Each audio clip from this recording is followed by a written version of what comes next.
Okay, good morning, Chavra. Today is the 16th day of Teves.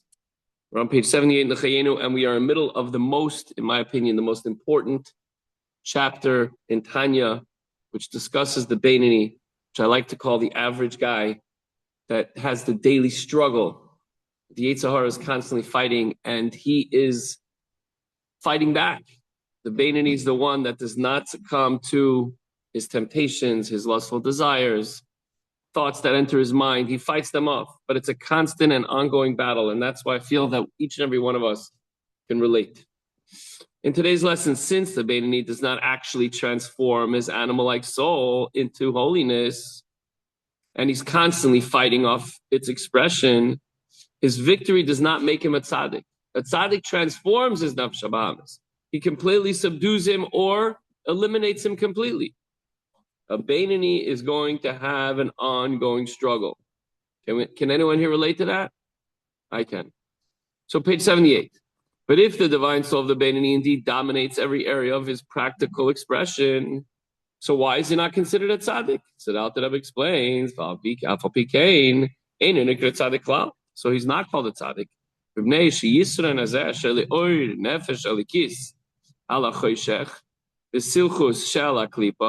The dominance over the darkness it's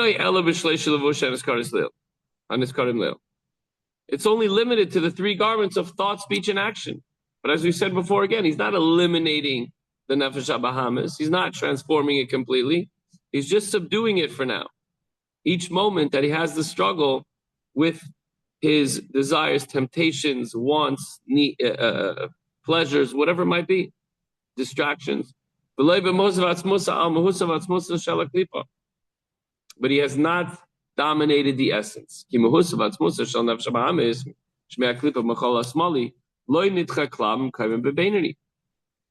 thoughts, the desires, the evil inclination has not moved. It just lost the battle every single time the Beinoni wins the battle, but it keeps on coming back again and again and again, stronger and stronger. What happens after davening?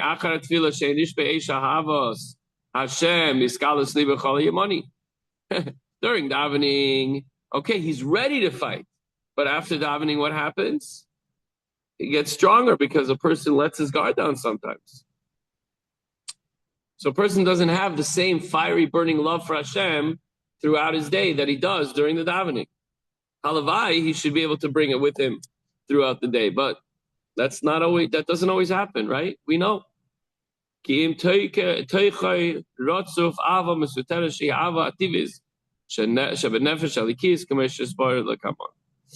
the love after davening stays inside.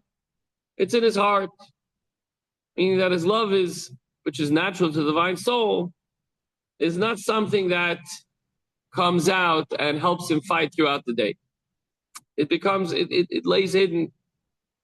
Azai, and after davening, Yachaliyas Sichlus Aksil, Arab, Iskalus Libe B'chol Asmali.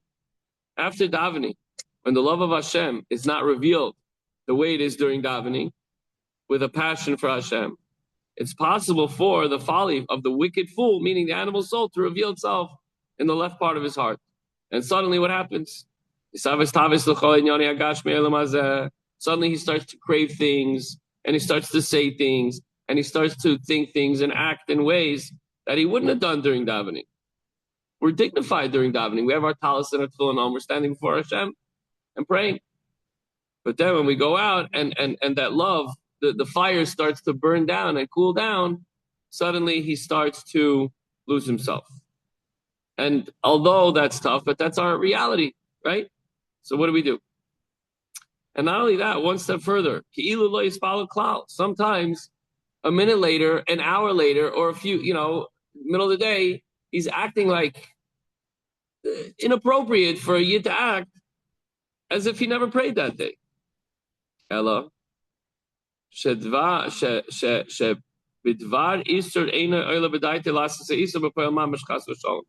The person's craving is limited only in the case of craving for a prohibited manner, it does not enter his mind to transgress.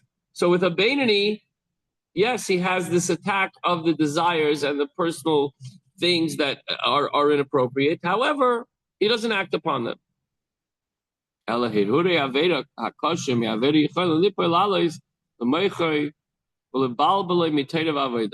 nevertheless, when sin arises in his thought, sometimes, as Alter Rebbe explains in previous chapters, that's more, even, God forbid, even worse than actual sin.